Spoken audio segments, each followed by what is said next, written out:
సిలిండర్లు ఇస్తున్నారు. 2-3 ఫ్యామిలీకి 3 సిలిండర్లు అంటే సంవత్సరం వస్తాయి. ఎందుకంటే మనం అందరూ కష్టం చేసుకునే వాళ్ళు కాబట్టి నీళ్లు బయట కాసుకుంటారు, ఓన్లీ వంట చేసుకుంటారు కాబట్టి 3 సిలిండర్లు అంటే సంవత్సరానికి 3,000. ఆ లెక్కన 5 సంవత్సరాలు 15,000. దాదాపు ఇప్పుడు జరిగే గవర్నమెంట్కి, ఇప్పుడు రాబోతున్న మన గవర్నమెంట్కి అంతకన్నా సంక్షేమం ₹1,00,000 లబ్ధి ఎక్స్ట్రా చేకూరుతున్నారు. మరియు పెన్షన్ విధేయులకు 6,000 చెప్తున్నారు. ఇప్పుడు ఏప్రిల్, మే, జూన్ కలిపి చంద్రబాబు నాయుడు గారు జూలై నెలలో 7,000 ఇస్తున్నారు.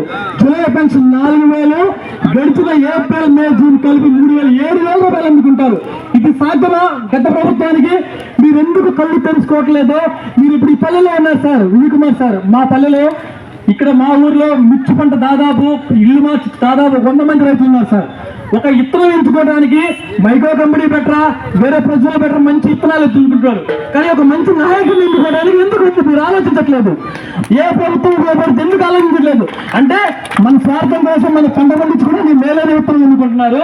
ఒక నాయకుడిని ఎన్నుకోవడానికి మీరు ఎందుకు ఆలోచించట్లేదు? కొంతమంది అంటున్నారు దిలీప్ పున్నారావు గారు 38 years ఇక్కడ సేవ చేశాడు. అనివార్య కారణాల వల్ల నిక్కర్లేశ్వరుడు ఆయన అవమానిస్తుంటే ఆ బాధ నుంచి మేము తట్టుకోలేకపోయాం. ఆయన వస్తానప్పుడు మేము స్వాగతం చెప్తున్నాం. మేము బాబాయ్కి ముందు కూడా చెప్పాం, బాబాయ్ మీ వెనక మేము ఉన్నాం, మీరు ఈ పార్టీలో ఉన్నంతకాలం ఉండకపోయినా మీ వెనక మేము వెన్నుదన్నుగా ఉంటాం, మేము హామీ ఇస్తున్నాం.